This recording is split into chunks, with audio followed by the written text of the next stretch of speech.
வணக்கம் சொந்தங்களே. அன்னைஸ் கிச்சனிலிருந்து உங்கள் சசிரேகா சுந்தர். இன்றைக்கி நம்ம கிச்சனில் அரிசி உளுந்து மாவு வச்சு தான் ஒரு ஊத்தப்பம் செஞ்சு காட்ட போகிறேன். அதுக்கு என்னென்ன பொருள்லாம் வச்சுருக்கேன்னு பார்க்கலாம் வாங்க. இந்த வெயில் நாளில் பார்த்தீங்கன்னா அடிக்கடி மாவு புளிச்சிடும், கரண்ட் கட் ஆகும். கரண்ட் கட்டே ஆகலைனா கூட பார்த்தீங்கன்னாக்கா மாவு பார்த்தீங்கன்னா புளி போயிடும். நம்ம தோசை இட்லாம் சும்மா செஞ்சு சாப்பிட்டா போர் அடிச்சிடும் நமக்கு. அதனால தான் இந்த டிஃப்ரெண்ட்டாக நம்ம வந்து ஆனியன் ஊத்தப்பம் செஞ்சு காட்ட போகிறோம். கடுகு உளுத்தம் பருப்பு, காஞ்ச மிளகா, கடலை பருப்பு 1 டேபிள் ஸ்பூன், துருவிய கேரட் கொஞ்சம், மீடியம் சைஸ் வெங்காயம் ஒரு 3 கட் பண்ணி வச்சுருக்கோம், பச்சை மிளகா, இஞ்சி, கருவேப்பிலை. இதான் அதுக்கு தேவையான பொருள். எப்படி செய்யுதுன்னு பார்க்கலாம் வாங்க. அடுப்பை வச்சாச்சு. அது மேலே நம்ம பாத்திரம் வச்சுட்டோம். பாத்திரத்தில் பார்த்தீங்கன்னா காஞ்சிடுத்து. கொஞ்சம் வந்து இதை வதக்கிறதுக்கு வெங்காயம் வதக்கிறது எண்ணெய் ஊற்றி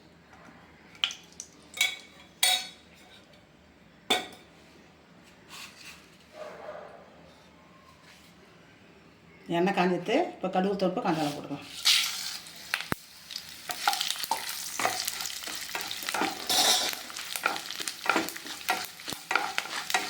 கடுகு தொடுப்பு பொரியும் போதே பார்த்தீங்கன்னா கடலை பருப்பு சேர்த்துக்கலாம். கொஞ்சம் 1 டேபிள் ஸ்பூன் சேர்த்து வச்சுருக்கேன். இதே சேர்த்துக்கலாம். நம்ம தோசை சாப்பிடும்போது பார்த்திங்கன்னா நடுவில் கொஞ்சம் இந்த கடலை பருப்பு நம்ம வாயில் போடும்போது கிறிஸ்பியாக நல்லாயிருக்கும், டேஸ்ட் நல்லாயிருக்கும். அதுதான் கொஞ்சம் கடலை பருப்பு நம்ம சேர்த்து வைப்போம்.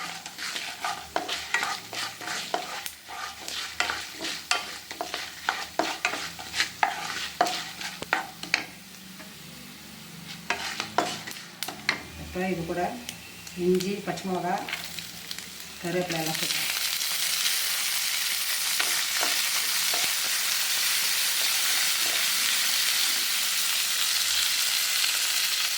இது கூட வெங்காயம் சேர்த்துக்கலாம்.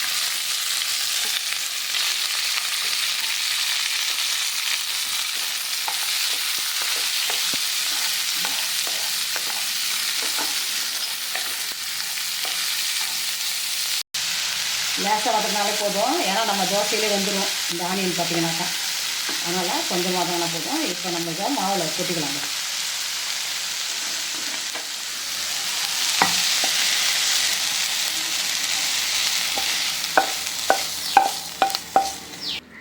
இது கூட நம்ம கேரட்டையும் வந்து பச்சையாக சேர்த்துக்கலாம். பச்சையாக சேர்க்கும்போது தான் அதனுடைய சத்து அதிகம். பார்த்திங்கன்னா குழந்தைங்களுக்கு கேரட் அடிக்கடி செஞ்சு கொடுங்க, கண் பார்வை நல்லாயிருக்கும்.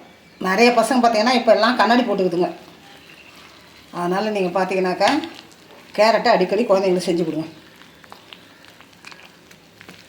கண் பார்வைக்கு ரொம்ப நல்லது. கேரட்டு, கீரைங்க இதெல்லாம் அடிக்கடி செஞ்சு குழந்தைங்களுக்கு கொடுத்திங்கன்னா கண் பார்வை ரொம்ப தெளிவாக இருக்கும். மீடியம் சைஸாக கொஞ்சம் நல்லா திக்காக ஊற்றணும். ஏன்னா ஊற்ற பண்ணால் கொஞ்சம் திக்காக தான் இருக்கும். பார்த்திங்கன்னா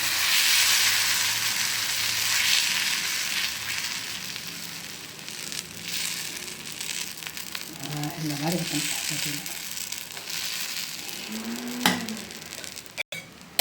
எண்ணெய் கொஞ்சம் தாராளமாக ஊற்றணும். அப்போ தான் டேஸ்ட்டு பார்த்திங்கன்னா ரொம்ப நல்லாயிருக்கும்.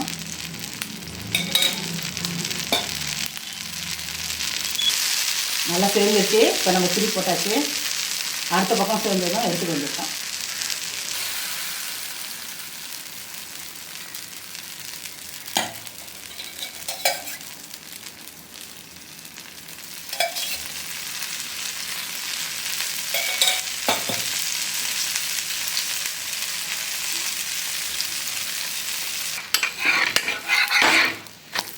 இதே மாதிரி நீங்கள் ஒன்று ஒன்றா போட்டுருக்கோம்.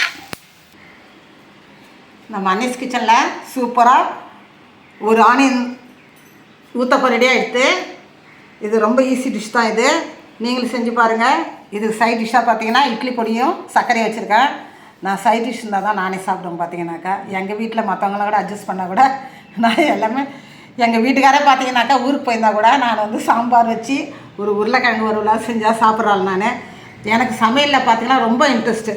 சமையல் தான் ரொம்ப ஆர்வமாக. நான் கிச்சனில் தான் ரொம்ப எனக்கு இருக்கிறதுக்கு பிடிக்கும். அதனால் பார்த்திங்கன்னா நான் வந்து 50 வருஷம் எனக்கு எக்ஸ்பீரியன்ஸ் இருக்குது. நான் 10th ஸ்டாண்டர்ட் முடிச்சிருக்கேன். எங்கள் அம்மா என்னை வந்து கிச்சனில் விட்டாங்க. அதனால் நான் வந்து ஒரு 50 வருஷத்துக்கு மேலே நான் கிச்சனில் தான் நான் இருந்துருக்கேன். எனக்கு எப்போயாவது உடம்பு சரியில்லைன்னா தான் எங்கள் பசங்களாம் செஞ்சு கொடுக்க விடுவேன். நான் எங்கள் பசங்களே பார்த்தீங்கன்னா கிச்சனில் விட மாட்டேன். நான் அதனால் எல்லோரும் பார்த்திங்கன்னா இதே மாதிரி வீட்டில் செஞ்சு ஆரோக்கியமாக இருந்தால் சாப்பிட்டு உடம்ப பார்த்துக்கோங்க. செஞ்சு சாப்பிட்டு எனக்கு கமெண்ட்ஸில் சொல்லுங்கள். லைக் பண்ணுங்கள், ஷேர் பண்ணுங்கள், கமெண்ட் பண்ணுங்கள். மறக்காமல் என்னுடைய அன்னைஸ் கிச்சனுக்கு சப்ஸ்கிரைப் பண்ணுங்கள். தேங்க்யூ.